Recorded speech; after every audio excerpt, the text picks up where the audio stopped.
মুখ্যমন্ত্রীর ঘোষণার 24 ঘন্টার মধ্যে চোপড়ার চেতনাগজ এলাকায় নিহত 4 শিশুর পরিবারের হাতে 2 লক্ষ টাকা করে আর্থিক সাহায্য তুলে দিল জেলা প্রশাসনের কর্তারা।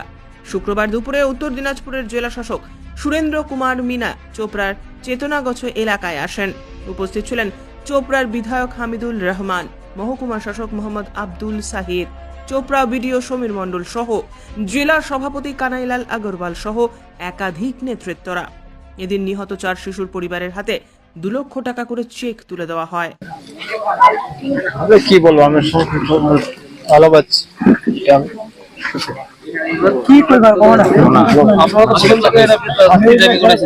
শাস্তি তো আমি চাচ্ছি, যে আমার এগুলো শাস্তি চাচ্ছি বেশি। আজকে কি দেওয়া হলো? রাজ্য সরকার থেকে আমাকে একটা চেক দেওয়া হলো, 2 লক্ষ চেক দেওয়া হলো। 4টা পরিবারকে দিন রিলিফ ফান্ড দিয়েছিল। এটা মুখ্যমন্ত্রী আমাদের রাজ্য সরকারের যে চিফ মিনিস্টার রিলিফ ফান্ড আছে সেখান থেকে 2 লাখ টাকা করে দিই। 2 লাখ টাকা করে চেক প্রত্যেকটা ফ্যামিলিকে আমরা 2 লাখ টাকা করে চেক মাননীয় মুখ্যমন্ত্রী আমাদের মাননীয় মমতা বন্দ্যোপাধ্যায় গতকালই অ্যানাউন্স করেছিলেন। 4টার দিকে আমরা খবর পেয়েছিলাম যে রাজ্য সরকার থেকে 2 লাখ টাকা করে চেক দেওয়া হবে।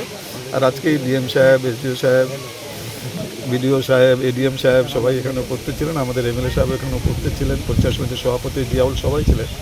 সবার উপস্থিতিতে 4টা ফ্যামিলিকে আমরা এই চেতনাগজ গ্রামেই আমরা ওই 4টা ফ্যামিলিকে হাতেই ওই 2 লাখ টাকা করে চেক আমরা তুলে দিয়েছি। আমরা আন্দোলন করেছিলাম 12 তারিখ থেকে। 12 তারিখের ঘটনা, 13 তারিখ থেকে তো আমরা অবস্থান ধর্মঘট করেছিলাম। একটাই আমাদের দাবি ছিল যে এই একটা দিক আছে মানবিক দিক, যে আমরা সেদিনও 3 লাখ টাকা করে যখন পার্টির থেকে যখন আমরা দিচ্ছিলাম তখনও আমরা বলেছিলাম যে মায়েদের বলেছিলাম, ওনাদের বাবাদের, যে আমরা বাচ্চাদের ফিরিয়ে দিতে পারবো না, কিন্তু কিছুটা হলেও আর্থিক সহযোগিতা করে একটু আপনাদের পাশে দাঁড়ানোর আমরা চেষ্টাটা করব। তো সেদিন দলের পক্ষ থেকেও আমাদের এমএলএ সাহেব উপস্থিত ছিলেন, রব্বানী সাহেব আমাদের এখানকার যিনি মন্ত্রী আছেন উনিও সেদিন উপস্থিত ছিলেন। আমরা 3 লাখ টাকা করে দলের পক্ষ থেকে দিয়েছিলাম। পরে আমাদের দাবি, আমাদের 12 জন প্রতিনিধি দল রাজ্যপালের কাছে গেছিলেন। ওনারা দাবি করেছিলেন, রাজ্যপালকে বলেছিলেন যে আপনি সন্দেশখালী যেতে পারেন, কিন্তু আপনি ওখানে চেতনাগজ কেন যাচ্ছেন না? তো রাজ্যপাল তখন ওনাদের কথা দিয়েছিলেন প্রতিনিধি দলকে যে আমি চেতনাগজ যাব, সেই হিসাবে উনি এসেছিলেন। ওনাকে কাছে আমরা দাবি জানিয়েছিলাম যে প্রত্যেকটা ফ্যামিলিকে কেন্দ্রীয় সরকারের যেন একটা করে চাকরি দেয়।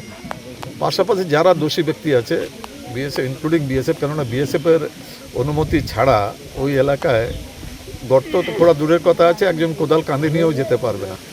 যারা দোষী ব্যক্তি আছেন, আমরা সেদিনও বলেছিলাম, আজকেও আপনাদের মাধ্যমে আমরা বলতে চাই যে দোষী ব্যক্তিদের বিরুদ্ধে শাস্তিমূলক ব্যবস্থাটা নেওয়া হোক। পাশাপাশি পরিবারদের পাশে আমাদের মুখ্যমন্ত্রী দাঁড়িয়েছেন। গতকাল যেটা বললাম, গতকালই 2 লাখ টাকা করে অ্যানাউন্স করেছিলেন। আজকে ডিএম সাহেব, এডিএম সাহেব, এসডিও সাহেব, বিডিও সাহেব, এমএলএ সাহেব বলছিলেন। সবার উপস্থিতিতে আমরা 2 লাখ টাকা করে যে চেক আছে সেটা প্রত্যেকটা 4টা পরিবারের হাতেই আমরা 2 লাখ টাকা করে চেক তুলে দিয়েছি।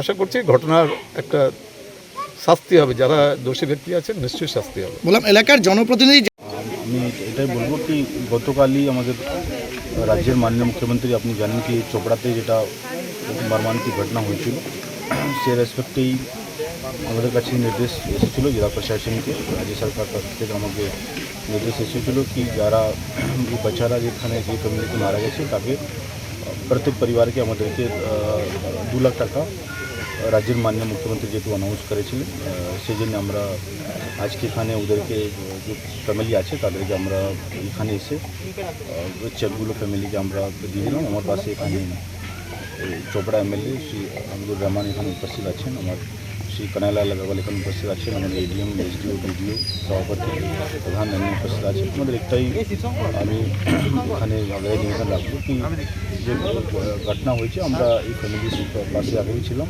থাকবো। এদের কোনো অন্য ইস্যু হলে আমাদের প্রশাসন, রাজ্য সরকার পক্ষ থেকে যে হেল্প এদের লাগবে আমরা নিশ্চয়ই এদের পাশে।